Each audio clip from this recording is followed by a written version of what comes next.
Sada ćemo saznati kako otac Pio nije želio primiti upornog grešnika, niti kada su se za njega htjeli založiti.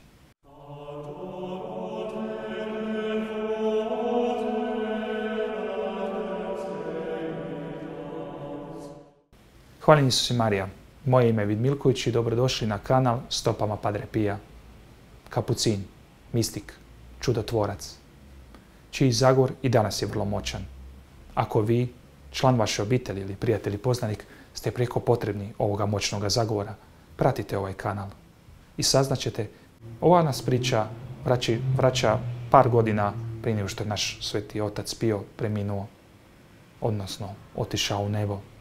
Govori o jednome uvaženom gospodinu koji je došao iz Amerike, a inače je bio dobrotvor ovoga samostana. Osobito je dijelio svoje donacije kao pomoć ocu Piju i njegovom radu. Tražio je u ovome samostanu našega oca Pija da bi se kod njega ispovjedio. Otac Pio ga je, pa recimo, vrlo i grubo odbio. To naravno našega uvaženog gospodina nije baš pokolebalo, pa se vratio ponovno. A ovog puta inzistirajući: oče, pa vi mene morate primiti. Zar ne znate, ja sam dobrotvor ovoga samostana. Ja pomažem vama. Otac Pio mu je rekao: ne, odlazi. Na sve to je naš uvaženi gospodin otišao potražiti pomoć oca Geralda.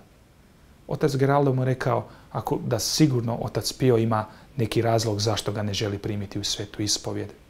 Pa možda bi bilo dobro se ispovjediti kod nekoga drugoga. No ovaj uvaženi gospodin je inzistirao da on, otac Geraldo, mora poći s njime, da zajedno zamole oca Pija za ispovjed.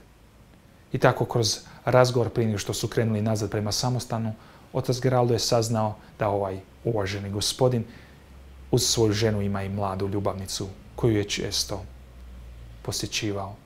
Tako su njih dvojica pošli nazad u samostan i zatekli našega sveca u molitvi. Tada ih je spasio otac Pio i prekorio. Zar si našao si dobroga odvjetnika da se zalaže za tebe? Obojica odlazite. Na to je naš uvaženi gospodin briznuo plać. Tješeći ga, otac Geraldo ga je ponovo poticao da ode kod drugoga svećenika na ispovjed, što je ovaj uvaženi gospodin i učinio. Zatim, nakon ove ispovjedi, otac Geraldo je rekao: pođimo nazad našemu svetu ocu. Otac Pio ih je primio radosno, velikodušno, govoreći: pa prijatelju, gdje si? Sjedni, popričajmo. Vidite, kada se teški grijeh, ponekad i smrtni grijeh, ukloni, onda nema prepreke pred našim gospodinom. Toliko često gubimo ljubav našega gospodina svojim grijesima, svojim ponašanjem, svojim lošim navikama.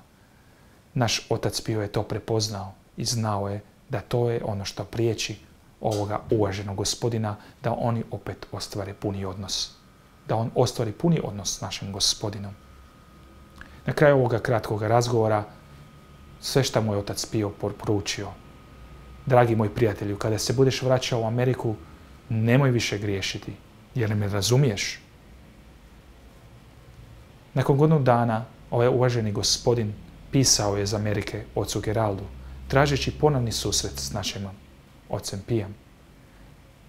Kratak odgovor je otac Geraldo samo dobio da pošalje nazad: ne.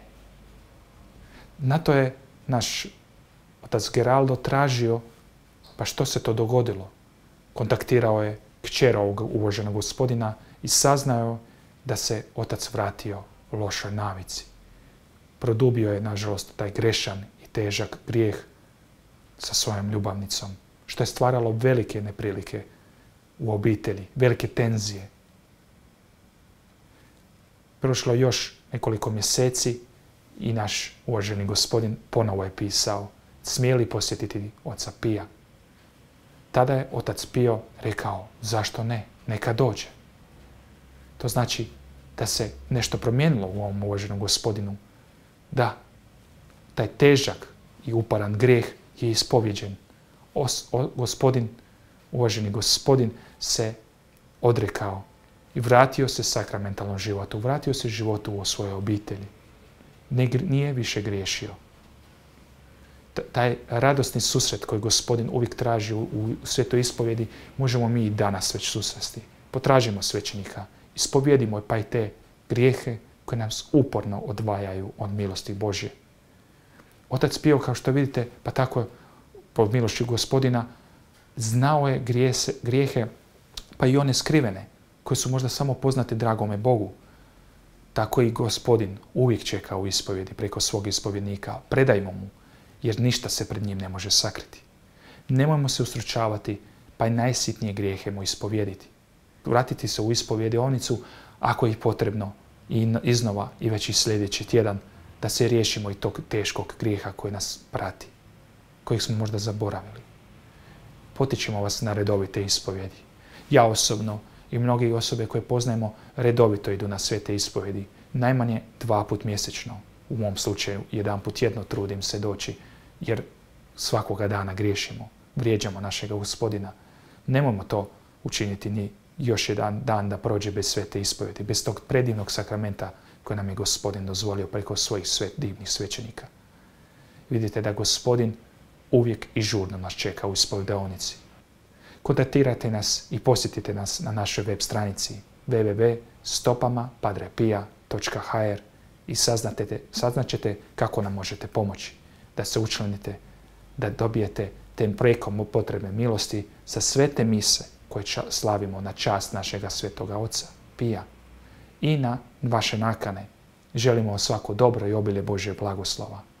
Hvaljen Isus i Marija, Oče Pio, moli za nas.